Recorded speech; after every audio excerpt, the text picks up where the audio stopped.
మీసాల నవయవనంలోనే మరి ఐటీఐ చదువుతున్నప్పుడే ఏదైతే అగ్రకుర్ణాల పెత్తనాన్ని సహించలేక మరి అతివాద ఉద్యమాల వైపు మళ్ళీ మరి అతివాద ఉద్యమంలో కీలక పాత్ర పోషించిన బత్తుల సిద్ధేశ్వర్ గారు ఈరోజు రాజ్యాంగపరంగా రాజ్యాంగ ఇచ్చిన హక్కులను కాపాడుకోవడానికి గాంధేయ పద్ధతులలో మరి బీసీ రిజర్వేషన్ ఏదైతే ఈరోజు కామారెడ్డి డిక్లరేషన్ 42% ఇస్తామన్న ప్రభుత్వాన్ని మీద ఒత్తిడి తేవడానికి మరి తొట్టతొలిగా ఇదే గాంధీ హాస్పిటల్లో మరి ఆమరణ నిరదీక్ష చేసి మరి వాటిని చట్టసభలో వచ్చే విధంగా పోరాటం చేసిన బత్తుల సిద్ధేశ్వర్ గారు మరి దాన్ని ఇది గల్లీలో కాదు ఢిల్లీలో పరిష్కారం అవుతుందని ఢిల్లీలో కూడా మరి ఆమరణ నిరదీక్ష 21 రోజులు చేసి మరి దాన్ని ఆ రోజు రాష్ట్ర వ్యాప్తంగా కూడా భారతదేశ వ్యాప్తంగా ఆ విషయాన్ని ప్రజల దృష్టికి తెచ్చిన బత్తుల సిద్ధేశ్వర్ గారు మరి అది మనం అనుకున్న విధంగా సాధన జరుగుతలేదనేతోని మరోసారి ఆమరణ దీక్ష పూనుకున్న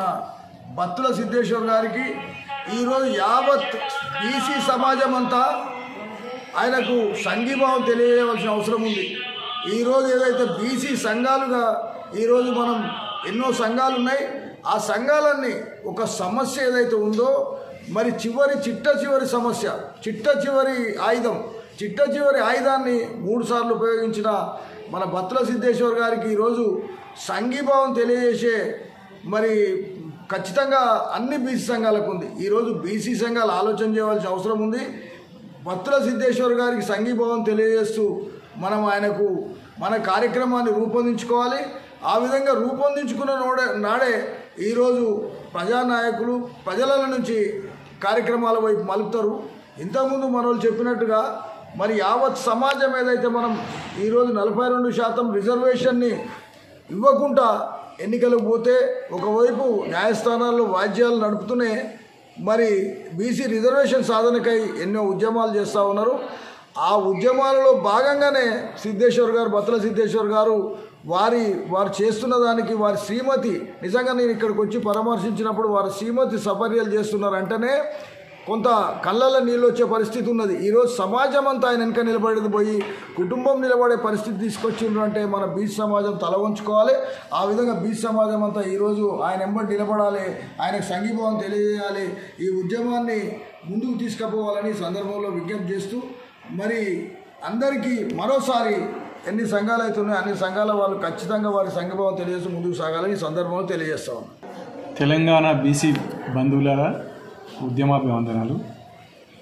నేను బత్తుల సిద్ధేశ్వర్ పటేల్, హిందూ బీసీ మహాసభ జాతీయ అధ్యక్షుడు. ఇవాళ తెలంగాణలో మనం సర్పంచ్ ఎన్నికల సందర్భంలో ఉన్నాం. ఈ రాష్ట్ర ప్రభుత్వం రేవంత్ రెడ్డి కాంగ్రెస్ పార్టీ మనకు కామారెడ్డి డిక్లరేషన్లో 42% స్థానిక సంస్థలలో రిజర్వేషన్లు ఇస్తామని హామీ ఇచ్చి చట్టబద్ధంగా ఇస్తామని చెప్పేసి అనేక మలుపులు తింపి చట్టబద్ధంగానే ఇస్తామని అనేక సార్లు చెప్పి కులగణన చేస్తామని కులగణన కూడా ఒక తప్పుల తడక చేసి అదొక ఫాల్స్ కార్యక్రమం చేసి 2 బిల్లులు చేసి ఢిల్లీకి పంపి ఇవాళ సాధ్యమైతే లేదు, బీజేపీ మాకు సహకరించడం లేదు కనుక మేము స్థానిక ఎన్నికలకు వస్తున్నాము అని చెప్పేసి సర్పంచ్ ఎన్నికలు పెడుతున్నది. ఇవాళ ఒక ప్రశ్న అడగాలి మనం ఈ ప్రభుత్వాన్ని. మార్చి వరకు ఇంకా బడ్జెట్ అవకాశం ఉన్నది. వాళ్ళు ఏదో 3,000 కోట్లు మురిగిపోతాయని చెప్తున్నారు. ఆ 3,000 కోట్ల కోసం చూసుకుంటే ఇంకా మార్చి వరకు ఉన్నది. అదే సమయంలో ఈ డిసెంబర్ 1 నుంచి పార్లమెంటు సమావేశాలు కూడా ప్రారంభమైనాయి. 19 వరకు పార్లమెంట్ సమావేశాలు ఉంటాయి. గతంలో వర్షాకాలపు సమావేశాలు, అంతకుముందు వేసవికాలపు సమావేశాలు, పార్లమెంట్ సమావేశంలో ఒక్క రోజు కూడా మన బీసీ అంశాన్ని మాట్లాడిన పరిస్థితి లేదు. ఇప్పుడు ఈ 20 రోజులు కూడా మాట్లాడుతారు అనేది మనకు విశ్వాసం లేకుండా లేదు. చివరికి 42% ఇస్తాము అని చెప్పేసి బీసీ సమాజాన్ని నయవంచనకు గురి చేయడం జరిగింది, నమ్మక ద్రోహం చేశారు. ఇవాళ 42% ఇవ్వాలని, కులగణన జరగాలని గతంలో నేను ఆమరణ నిరాహార దీక్ష చేశాను.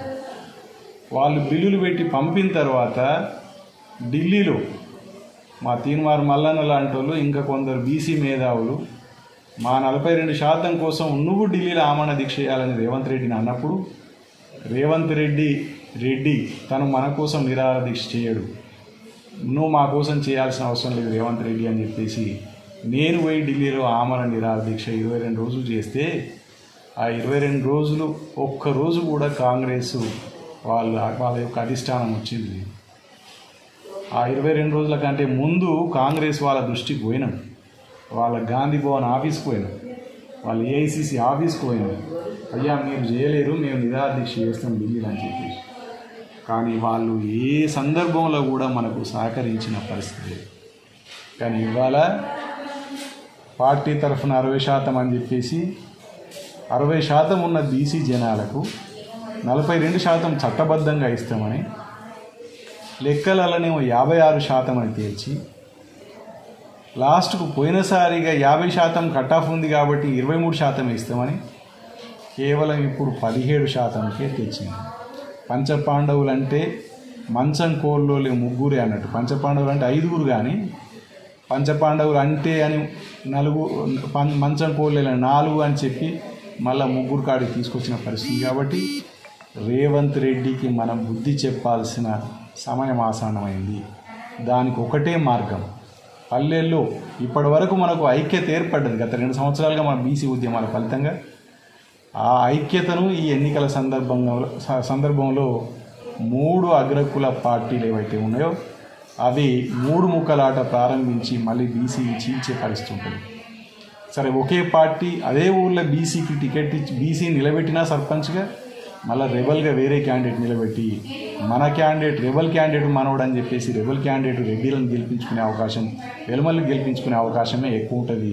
ఆ రకంగా 60% బీసీలకు ఇస్తాము అనేది బీసీలను బలిపెట్టడానికే దారితీస్తుంది. వాళ్ళు ఇవ్వకుండా మనం పోటీ చేయం, వీలైన కాడ పోటీ చేస్తాం, బలం ఉన్న కాడ చేస్తాం, లేకపోతే లేదు. కానీ వాళ్ళు పార్టీ తరఫున ఇస్తాము అని చెప్తే మా వాళ్ళు పార్టీ తరఫున ఇస్తున్నారు అనేసి మనం అదేంది బండికాలు మెడ మీద వేసుకొని యుద్ధంలోకి పోయి మళ్ళీ నష్టం జరిగే పరిస్థితి ఉంటుంది, మనం ఐక్యత కనుక చెడిపోతుంది. అందుకని ఇప్పటి వరకు ఐక్యత ఏదైతే వచ్చిందో దాన్ని మరింత దృఢంగా దాన్ని ప్రదర్శిస్తూ మనం స్థానిక ఎన్నికల్లో గెలవాలి. దానికోసమే మళ్ళీ బీసీ ఐక్యత కోసమే మళ్ళీ నేను ఆమరణ దీక్ష ఇది 3వసారి, ఇవాళ 6వ రోజు నడుస్తున్నది. అందుకని బీసీ ప్రజలారా, ఈ ప్రభుత్వానికి మీరు కలిసి ఉండడం ఒకటైతే, ఐక్యంగా ఉండడం ఒకటైతే, ఇంకోటి ఈ ప్రభుత్వం కూడా ఇప్పటికైనా 42% కోసం వాళ్ళు 9వ షెడ్యూల్లో చేర్చే అవకాశం ఈ 19వ తారీఖు వరకు వాళ్ళకు ఉన్నది. ఈ 2 డిమాండ్, ఒకటి ప్రభుత్వానికి డిమాండ్ 42% చట్టబద్ధం చేయాలి అంటే 9వ షెడ్యూల్లో చేర్చడానికి వాళ్ళు ప్రయత్నం చేయాలి. వాళ్ళకు 240 మంది ఎంపీలు ఉన్నారు పార్లమెంటులో. ప్రతిపక్షాలుగానైనా ఇండియా కూటమి ప్రైవేట్ బిల్లు పెట్టే అవకాశం ఉంటుంది. ఆ విధంగా మనం ఒత్తిడి చేయడం ద్వారా మనం వాళ్ళతో ప్రైవేటు బిల్లు పెట్టించవచ్చు. ఇంకోవైపు మనలో ఐక్యత ద్వారా, ఎందుకంటే వాళ్ళ పల్లెలు గెలిస్తేనే రేపు ఎంపీటీసీలు, జెడ్పీటీసీలు, ఎమ్మెల్యేలు, ఎంపీలు పాదాలు లేకుండా మనిషి నడవలేడు. పల్లెల్లో మన రాజకీయం నడవలేకుండా మనం ఢిల్లీకి పోలేం. పల్లెని ఏలితేనే, పల్లెలో గెలిస్తేనే ఢిల్లీని ఏలుతాం మనం. అందుకని ఢిల్లీలో ఏలినప్పుడు వాళ్ళ పంచాయతీలో గెలిస్తే పార్లమెంటులోకి వెళ్తే, పార్లమెంటులో మనం గెలిచినప్పుడు మాత్రమే పార్లమెంటులో ఈ దేశానికి సంబంధించిన విధాన నిర్ణయాలు జరుగుతాయి. ఆ పల్లెనే మనకు మొదటి మెట్టు. ఈ పల్లెలో ఎట్టి పరిస్థితుల్లో మనలను గెలిపించుకోవాలని చెప్పేసి మీ అందరినీ కోరుకుంటూ, దీనికోసం నా ప్రాణమైన ఇవ్వడానికి సిద్ధంగా ఉన్న ఈ ఆమరణ దీక్షను కొనసాగిస్తానని తెలియజేస్తూ మీరందరూ ఐక్యంగా ఉండాలని కోరుకుంటూ ఉద్యమాలు వందనాలు. సభ పార్లమెంటుకు పోవాలంటే పల్లెనే మనకు మొదటి మెట్టు. ఈ పల్లెలో ఎట్టి పరిస్థితుల్లో మనలను గెలిపించుకోవాలని చెప్పేసి మీ అందరినీ కోరుకుంటూ, దీనికోసం నా ప్రాణమైన ఇవ్వడానికి సిద్ధంగా ఉన్న ఈ ఆమరణ దీక్షను కొనసాగిస్తానని తెలియజేస్తూ మీరందరూ ఐక్యంగా ఉండాలని కోరుకుంటూ ఉద్యమాలు వందనాలు. మీ గ్రామాన్ని అభివృద్ధి చేయాలని మీకు బలంగా ఉందా? సర్పంచ్గా గెలిచి మీ సత్తా చూపించాలనుకుంటున్నారా? గెలిచాక ప్రజలకు ఏం చేస్తారో చెప్పాలనుకుంటున్నారా? అయితే ఇప్పుడు క్యూ న్యూస్ మీకు అవకాశం కల్పిస్తుంది. మీరు చేసిన సేవలు కూడా మా ఛానల్ ద్వారా ప్రజలకు చూపిస్తాం. మీ గెలుపుకు మేము తోడుగా ఉంటాం. క్యూ న్యూస్ లో ఇంటర్వ్యూ కోసం మీరు సంప్రదించాల్సిన ఫోన్ నెంబర్ 7288857759.